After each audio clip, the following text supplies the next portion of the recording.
I've said it before and I'll say it again. One of my favorite things about doing birthday requests is that it lets me take a look at cars diecasts that I typically wouldn't be reviewing on my channel. Oftentimes, cars I get for birthday requests are cars that I haven't reviewed in a very long time, and today's item, Alof the Lightyear Blimp, is a diecast that I haven't taken a look at since October of 2017, only about a month and a half after I started my channel. Back then, I sounded like this. Let's see, I haven't watched this again yet.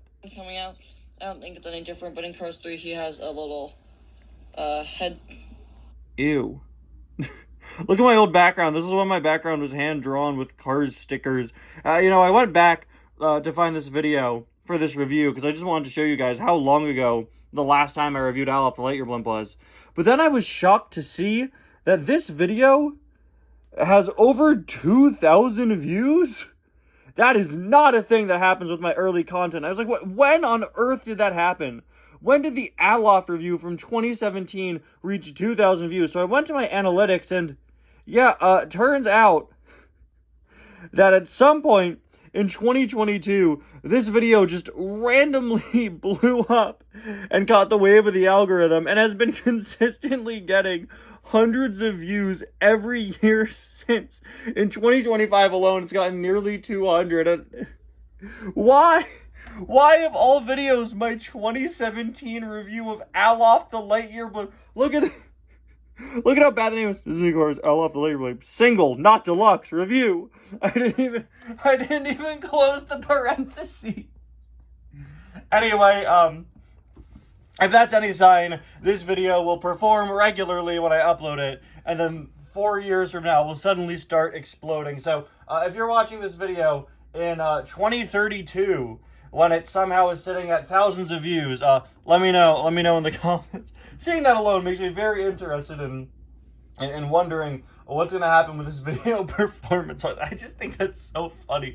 The YouTube algorithm works in very strange ways. Anyway, guys, welcome back to another review and to another birthday request here on the channel. Today, we're going to be taking a look at the original Alof the Lightyear Blimp, a birthday request from Eduardo Aguero. Thank you so much for the request, as always, and I hope that you have had a great birthday. Now, Alof the Lightyear Blimp has had a few different variants over the years.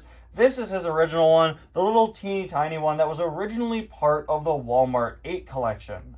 A few years later, Alof got a pretty significant size up in 2008.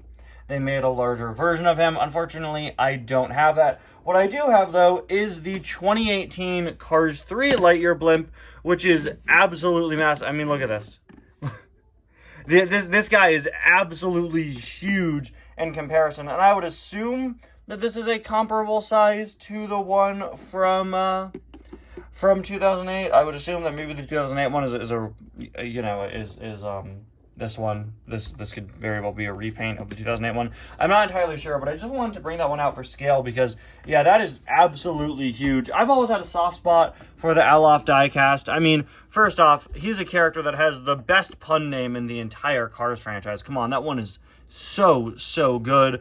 It's just such a classic, famous character design, and it's a diecast I've had with me for a very long time. You can see it's quite a bit more damaged than a lot of my other Cars items. This is truly a childhood item of mine. You can see a lot of scuffs and even some paint chips here, as well as a pretty gnarly chip here right underneath Al's mouth, and another one by the eye. In fact, his whole face is looking like kind of a mess. I may have to upgrade and pick up the larger Alof at some point. I don't know. We'll have to wait and see. But yeah, as you can see, he's got his little face down here with a giant blimp up top. I'm sorry, guys. I review cars. I already feel out of my element sometimes when I'm reviewing cars. I feel especially out of my element when I'm reviewing planes, just because I'm not the best with terminology. I don't know the proper blimp terminology.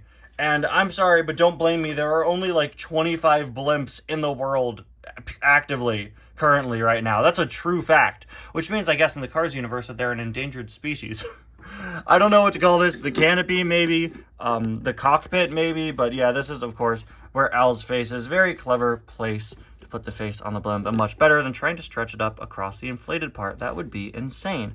Anyway, moving on to the side, we can see he's got his jets back here, as well as these little parts that are attached to them. Unfortunately, his mic is missing. In that review clip I was showing from my 2017 one, I was talking about how he has a microphone in Cars 3. I think he also has a microphone in the first movie, but it's not featured on the diecast here. Lightyear, written here, of course, a parody of the real-world Goodyear blimp, which looks basically identical to this, except it says Goodyear instead of Lightyear, of course. I always found it so interesting that the Cars franchise just uses the name of another Pixar character as such a significant part of the series. Lightyear tires are so far beyond just a Toy Story Easter egg. They truly are their own part of the Cars lore. Really good sculpting on Alof for how small he is. It definitely could be better, but I mean, this whole part is metal, and you're getting some pretty unique shapes with the jets and other parts like that. We have the fins here on the back. Unfortunately, have collected a bit of dust over the years. This is not an item I use in videos often. I did in the early days of my channel, I guess,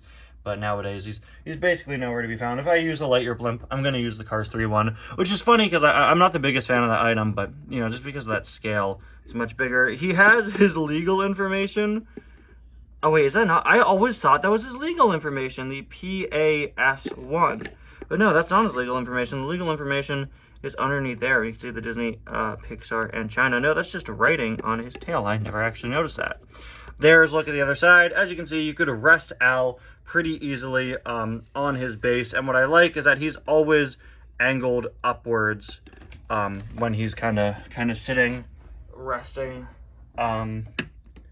Same is true, of course, with that Cars 3 one. And yeah, you could really see just how much bigger this is. Look at his face here. I'm really not a big fan of the face on the Cars 3 one. The coloring, making the whole face silver, was certainly an odd choice. But yeah, there you have it. Alof the Lightyear blimp. Anyway, guys, thank you all so much for watching this video. Thank you to Eduardo for the birthday request. Hope you've had a great day. And I'll see you guys next time. Bye now.